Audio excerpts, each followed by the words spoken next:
Shalom, this is Rob Vanhoff with Ancient Manuscripts. This week's Torah portion is Parashat Tetzaveh, and we're going to zero in on this little fragment you see in Paleo-Hebrew. We've looked at this manuscript before.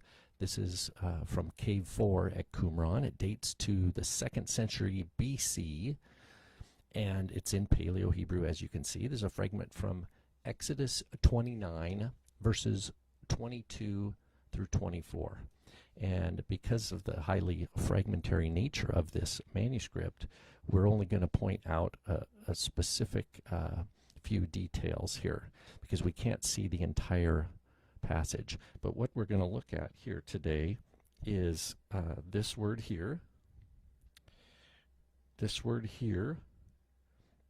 and this section right down here. So we're going to look at 3 different sections of this manuscript. And we're going to learn more, as we have been, about the Paleo-Hebrew writing and the script used here. Now again, I'm going to write up here, we're looking at Exodus 29, and it's basically verses 22 through 24 that we're going to be looking at. Now, this first word that I want to look at is part of a phrase. And I'll point out first here too that just as we've seen before in 4Q22, we've seen these little dots here. And these little dots are indicators of the spaces between words. So they mark the difference between words. I suppose we could talk about this little guy up here too. That's our word et. And we can see that it's just a simple Aleph, Tav. Of course, the Aleph looks like that, and the Tav looks like that. But that's not the focus here today. The focus is this first of 3 words, which is the word Asher. Asher, and I'll write it in Hebrew here. There's our Aleph, our Shin looks like that, and then a Resh. Now, I haven't really practiced my Resh. It kind of looks like that. But in our Aramaic block script, we would say Aleph, Shin, and Resh, like that, Asher.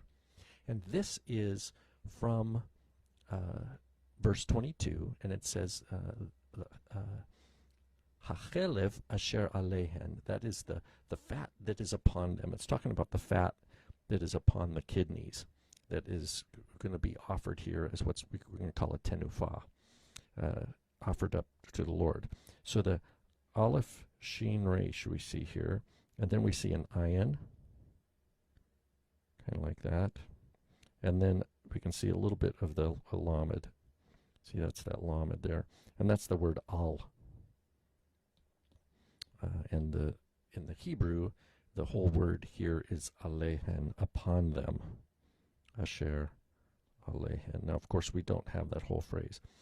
But we'll see why I wanted to point out this in a minute here, after we go to this next word right here that I want to look at. Now, this word also starts with an aleph, you can see, just as Asher did. We have an aleph, like that. But then we have a strange word that's kind of a letter that's kind of like a little box or something like that. That's not a very good job. Oh, I don't know the exact strokes. Perhaps the scribe created kind of like this sort of letter, like a hey, and then put another line on it. I don't know the exact strokes. But notice this last letter. It looks like that. And then what I want to do is compare and contrast these 2 letters. Well, the letter up on the upper side, that's a Resh. And the one on the lower left here, that's a Dalet. So they're very similar, except you notice the Dalet has this extra little bit here. The Dalet has an extra little piece right here that helps differentiate it from the resh. In my opinion, too, the vertical line is at a slightly different slope than with the resh. But nevertheless, they look very much alike. Now this is Aleph, Chet, Dalet, Echad, Echad. And this is from the verse 23, where it says Verakik Echad, Verakik Echad, which is one wafer. It's rakik is the word, would be the word before this. Echad, one wafer. So it's describing what will be part of this tenufa. Now finally we're going to look down here at this last bit. And this is another aleph that we're going to see here. Or actually, sorry, this is the aleph we don't see. The aleph would be right here. What we see is aleph, and then, so if I draw it below where I write the whole thing out, it'd be aleph, which is torn off. And then we have a vav, a tav, and then a mem. So that's otam. So it's a direct object of them, meaning them. And the Hebrew verb is vehenafta, vehenafta, and you will wave henafta, you will wave them. That's this word otam, if we put the vowels. But we'll look, if we looked at the Masoretic text, and we've seen this time and again, the Masoretes don't use the actual letter vav. They spell it aleph tav mem, and they put a cholam, or the kamatz, otam. It has the exact same meaning, but the number of characters then in the Torah are going to be different, but the meaning is precisely the same. Now finally, though, is our word here, tenufa, and it's, oops, an eraser. Starts with a tav. There's our tav.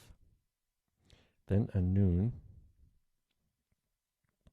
Then we have our, you see the bottom of the nun here actually touches the bottom of the vav. So I'm going to do the same in my copying of it. I might overlap it a little bit here like that. And then we have a pei, and this is a nice example of a pei. The reason I chose this image rather than the infrared is because it has such a nice contrast. You can see the leather and the ink are nicely contrasted. It's very legible. The black and white images that I sometimes use with the infrared photography is because it's hard to see without that special photography. But because this fragment had such nice contrast between the ink and the leather, that I wanted to use it. So here's the word tenufa. So that's going to be tav, nun, vav, pei, hey. And this is towards the end of Exodus 29, verse 24. Vehinafta otam, and you will wave them tenufa, as a wave offering. So te, this is how it is vocalized in the Masoretic tradition. Tenufa. Same exact spelling. Tav, nun, vav, pei, hey. Tenufa. Wave offering. And then you can see over here, you can see part of that lamed. See that? That lamed. Why?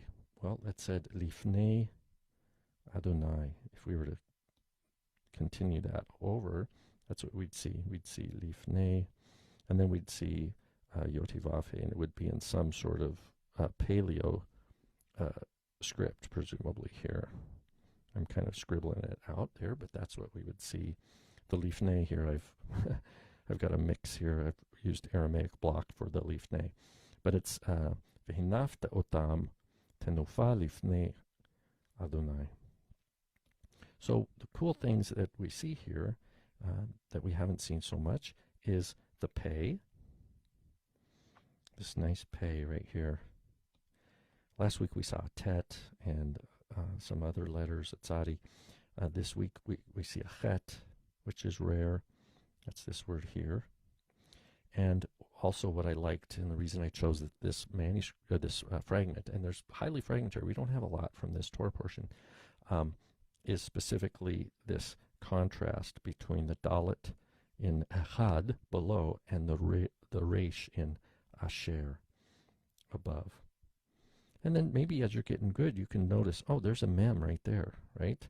Oh, there's a Hey, for example. Oh, there's a Vav, right? You can start recognizing, you know, here's another Hey, it's a little sloppier maybe, a Kaf, and a Lamed. So that's Hakol. So you get used to reading this Paleo-Hebrew here, I hope, as we go through these and you're able to follow along. Well, I hope this has been fun for you. I enjoy doing this. Again, this is from Exodus 29, 22 through 24 for Parashat Tetzaveh, Ancient Manuscripts. This is Rob Van Hoff. Send me an email if you have any questions, robvanhoff@gmail.com.